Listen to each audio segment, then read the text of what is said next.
As I did last year, I thought it was a good idea to do a video rather than on a singular story of a collection of ones from around the city of Norwich. So without further ado of this, we will begin. Given its long history, there should not be much of a shock. There are those who consider Norwich Cathedral to be haunted, with alleged photographic proof of the resident ghost or ghosts taken in recent years. We have covered a paranormal sighting from the cathedral in our first video of last year, the ghost of Erpingham Gate, believed to be Reverend Thomas Tunstall, a Catholic martyr. Please follow the link on screen to this presentation. But today we are interested in at least two different spirits that are both said to make the cathedral and the surrounding grounds their home. Who exactly they are is not known, but they are both believed to be members of religious orders who have been in the cathedral throughout the years. As I say, two have been captured in photos, the first coming in 1990 by a woman named Rachel Brunch, who was 15 years old at the time and was in the cathedral after hours taking photos for a GCSE art project. Among the pictures she took was of the stone cloisters. At the time the photo was taken, she noticed nothing amiss. It was only when it was being developed she realised she had captured two strange figures, one white and a large looming black figure that seems to be coming out of the door that enters the cathedral itself. What might seem like a rather threatening visage might be something slightly more mundane. The first to use the cathedral upon its completion in 1096 was an order of Benedictine monks, who, dressed from head to toe in their black, were rather creatively known as the Black Monks. So, possibly, one of the long-gone monastic brothers has stuck around to keep an eye on the place and its newer caretakers. It seems, though, that over the years, the monk has decided to make its presence known to staff and visitors, never seemingly in a malicious way, generally just a feeling of being watched and the occasional ice-cold touch of an unknown presence the staff had come to call Brother Fred. The closest I've been able to find to an alleged ghost hurting anyone in the cathedral were two incidents, one being an unknown force holding the door closed, blocking someone from leaving a room, with no matter how hard they tried to push the door, it would not budge, only for it all of a sudden to release, and leaving them to find no explanation of what had been holding it closed. The second seems to be more bad timing than anything else. An older visitor to the building was walking along one of the walkways when he saw the monk emerge from through a wall and cross in front of him, and then disappear, leading to him having a bit of a panic, but soon recovered after a sit-down and some water. Other than this, there's never seemed to have been any attacks or deliberate attempts to frighten that I have been able to find. With a woman, Catherine Weeds, who worked in the cathedral's gift shop for 5 years, saying, "I never felt frightened at the cathedral, quite the opposite." So this seems to cover the sightings of the monk throughout the years. What of the other figure shown in the 1990 picture? Have they ever been seen again? Possibly. A sighting came in 2015 when a woman named Kerry Launders was visiting the cathedral with her family, and as one does, was taking pictures of the building, including of the upper parts of the cathedral which are closed off to the general public. Once again, at the time the picture was taken, she saw nothing out of the ordinary, but only when she looked at them later, these of course now being digital cameras rather than film cameras from the 90s that had to be developed, she saw what seems to be a bishop dressed in the traditional long robes and the tall hat known as a myatt, seemingly caught walking between two of the upper archways, or possibly keeping a watch on what was going on below. Much like the monk, an exact identity could not be placed on this ghost. There are at least 10 bishops buried in the cathedral. When interviewed later, Sarah would say, "It was my first time in the cathedral, and it was really nice. I was just taking photos of the arch on my camera, and that was that. There was nothing up there. But when I looked back through my photos, I saw something, and I had a proper look. And I thought, wow, that's a good picture." Another supernatural going on that could be the work of either the bishop, the monk, or possibly an unknown third spirit didn't take place in the cathedral itself, but rather a separate building still on its grounds that was undergoing renovations. After builders dismantled an old stone staircase, tools and other equipment seemed to be moving around on their own when no one was looking, and things left overnight were found in completely different rooms than where they had been left. This activity went on until they reported it to officials of the church, who came in one night and, as they have said, put a stop to it. As with all of these stories, I will make no assumption if what has been said is real or not. I will leave that up to you to decide. But what I will say, if there is any building in the city that has a right to be haunted, it would be the cathedral. No end of dead are buried there or commemorated there. It has seen much of the city's darker past unravelling around it. There is even a chapel dedicated to the Royal Norfolk Regiment, its successors and predecessors, which includes several regimental colours, including one set carried into battle during the American Revolution. And if you are one who wish to believe in residual hauntings, where spirits are said to attach themselves to an object of their past, there would seem a great place to start to me. I'm sure many of you will have heard of the famous Enfield poltergeist. It is said to have haunted the family of 284 Green Street in Brimsdown, Enfield, London for 2 years. But how many of you are aware of a house in Norwich with a similar haunting some 20 years before? Much like their counterparts in London, the residents of 93 Mousehold Street lived in a council house. When, in the summer of 1958, strange things started to happen. Little was known about it to the outside world until the council's housing officer received a very interesting letter from the tenants, a married couple of 2 children, whom have seemingly wished to remain anonymous since. The letter was asking to be moved to another property. Not exactly uncommon, but the reason for it was. They claimed a poltergeist was making their life a living hell, and nothing they did seemed to make the situation any better. Even the presence of a crucifix in the living room did not deter it. And soon the story made its way to the local papers under the title, Strange Things Are Happening at Number 93.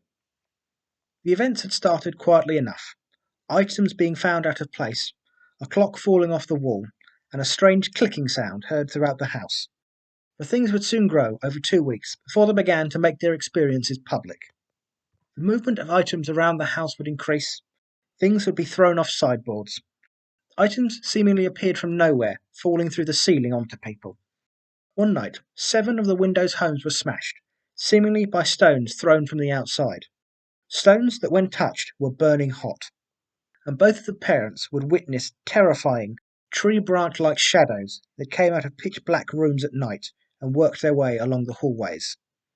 Little sleep was had at night. Doors slammed for no reason. Items, including bricks, were thrown at random times.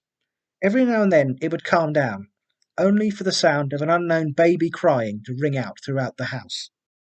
But things came to a head when the mother was strangled by an invisible force. Out of ideas, they called upon the help of Reverend S. Long, a vicar from the nearby St. James's. He would make a total of 3 visits to the house, performing blessings, and even witnessed much of the strangeness himself, including having stones thrown at him on one occasion. By now, the family were so scared of the house they refused to sleep there, so he offered them beds in the local parish hall. As said before, by now word of the haunting had got out, and reporters were arriving to try and get a scoop, with some turning up just as the family were packing up to leave for the parish hall. But the father agreed to show one of them round, as a rather ominous large thunderstorm began to gather over the city. He took the reporter around the house, taking him to the bedroom where he had felt much of the evil presence, but did say it now felt like it was in retreat, just wanting to leave the place more than anything. The family agreed to allow the reporter and some of his colleagues to stay in the house overnight, with the husband making the comment as they left, "I hope you strangers have driven it away." The reporters, who agreed to stay that night, heard the strange clicking noises throughout the house, but nothing more. The family would return the next day, and things seemed to have calmed down. The police also paid a visit to the property, but found nothing, and later claimed they believed it was all a prank. One group who certainly didn't think it was all a prank were members of Cambridge University's Society for Psychic Research, along with Anthony Cornell, a parapsychologist, and Alan Gould, a well-known ghost investigator, came to see the property as well, but none of their findings have ever been made public. Unlike in many haunted house-style films, there was no grand night of chaos. The activity in number 93 doesn't seem to have stopped either, rather just fell out of fashion of being reported. The husband seemed adamant that things were carrying on in the property, even after the blessings, with its final mention in the press being him telling a reporter that only the night before he had buttons ripped from his jacket as he was hanging it up. The number 93 Mousehold Street that stands today is not the same house. The whole area was redeveloped and the property demolished. I have found nothing that suggests any activity going on in the current property. If I asked you to think of places that might be haunted, a 1950s-inspired American-style diner might not be at the top of your list. But it seems to be in this case, when it comes to Zach's restaurant near Cow Tower. You may be wondering what could lead to a location like this being haunted. And the answer is a simple one, really. All coming down to the life of the building before Zach's moved in 1988. The building was the morgue for the city of Norwich, seeing countless dead over its years of operation that had met their end in all manner of ways, from the natural to the accidental and even the deliberate. It could, of course, also come down to the area itself. Pretty much where Zach's and the surrounding buildings now stand, once stood a monastery. It was there from the time of the Norman conquests up to the dissolution of the monasteries by Henry VIII. The area was also well known for its crime and violent pubs in the 18th century, where I'm sure many the victim or loser of a fight was soon dumped into the river and forgotten about. On top of this, the area around Cow Tower saw a heavy deal of fighting during Kett's Rebellion in 1549. But as you will see in a moment, the ghost could have come from a far more recent cause. But first, on to the haunting itself.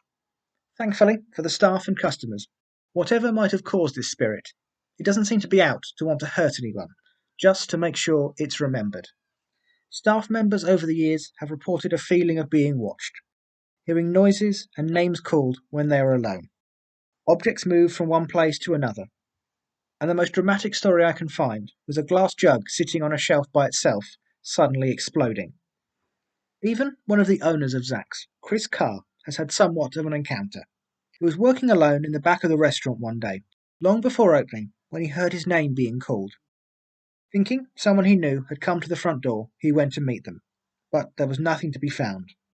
Later saying, "I wasn't frightened, but I immediately thought it was the ghost, because it was the first thing anyone said to me when I told them we'd taken over Waterside. Have you heard about the ghost?" Later adding what he thought about it when it came to the nature of the resident ghost. All I can say is I have spent a long time here on my own, and I have never felt scared, even for a moment. Even when I heard my name. I think that if something is here, it likes us.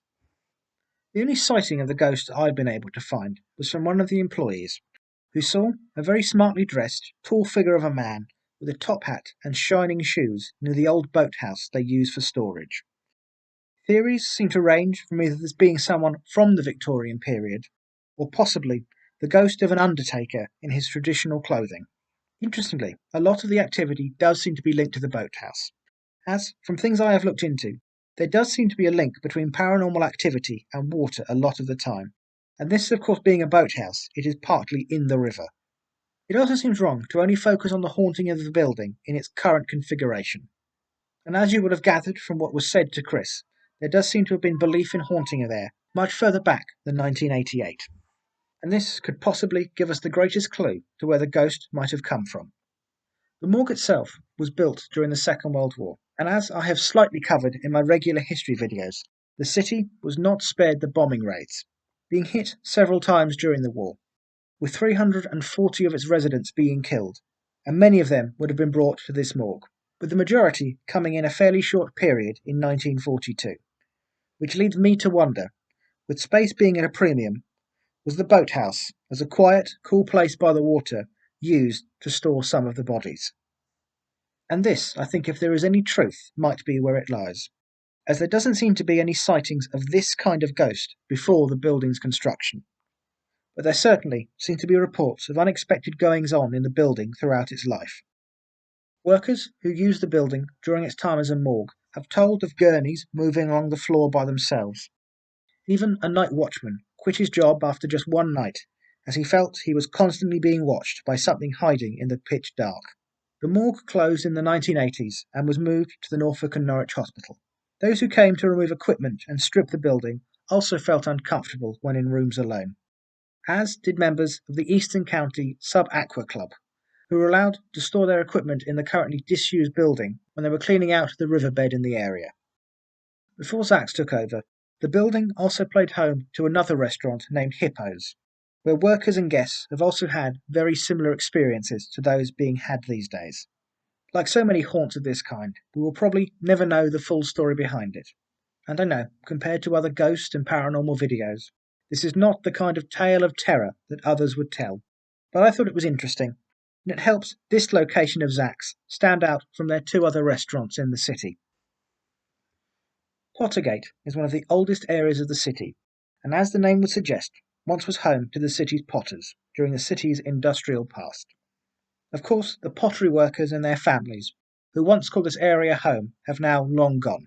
Or have they? Something, or someone, is still being felt, heard, and very, very occasionally seen in the building that runs from 83 to 87 Pottergate, an apparition that has come to be known as the Pottergate Phantom. There's only ever been one recorded sighting of the Phantom, and this came from 1990, by a night cleaner who was working one cold and stormy night in January. As she was working her way along one of the corridors of the building that had been converted into a studio, all was normal until the temperature around her suddenly dropped to near freezing. Looking up, she saw a black-haired woman in a long black dress emerge through the wall of the studio and float up the corridor, disappearing through a fire exit door. Until this point in her life, the cleaner was quick to point out she had never believed in ghosts. Others who have used this building are hesitant to say this sighting is false, as although they may not have seen anything, many have heard or felt a strange energy throughout the building. With one saying, no one has actually seen the ghost, although some people said they heard strange noises and felt a chill when they've gone into the back room of the studio. With this building now being largely used for office space and studios, people are only generally there during the day, so possibly the lack of sightings should not be totally surprising. And the fact that sightings in the building do not seem to date very far back might be due to work undertaken in the 1960s that disturbed something. During a renovation taking place in 1964, a group of workmen found a carving of what appeared to be a saint on a 29-inch long lump of sandstone that was embedded into a brick wall, that possibly coincidentally, and then again possibly not, was found in the exact spot where the phantom was seen coming through. The carving was dated and believed to have come from some time in the 15th century, and is currently in the care of Norwich Castle Museum. So is it possible that it was being used as some kind of offering or idol to keep the phantom at bay? Other theories of who this ghost might be are a bit more modern, and make it much less of an unknown evil. From 1904 to 1926, the section of the building where she was seen and most commonly felt was Pottergate Street Mixed Home, a children's home, and not a particularly good one either, with reports telling how the house is old-fashioned, badly situated, and not altogether suitable as a children's home. High rates of sickness and illness also swept through the building towards the end of its life, and it was this that directly led to its closure. The answer may not lie in the building itself, but the one across the road, that for a time had been a children's hospital, leading some to wonder if the ghost is nothing more than a young mother looking for her lost child, as the skeleton of a child, believed to be stillborn, was found in the building next door during renovation work in 1967. But with no further sightings and no more modern reports that I can find, whatever is going on in Pottergate may remain a mystery. And with this, we bring to an end our Halloween specials for this year. I hope you've enjoyed them, whether you believe in the paranormal or not. I think it's nice to mix the videos up a bit in October, even if it does mean it's double the work for me. I hope you have a good Halloween if you're doing anything for it, and if you're not, I hope you don't get bothered too much by the people who are. And I will see you tomorrow with a regular presentation. All the information and pictures used can be found in the description below. Please feel free to like and subscribe if you wish. This was Norwich Ghost Stories Part 2, and this was a little bit of history.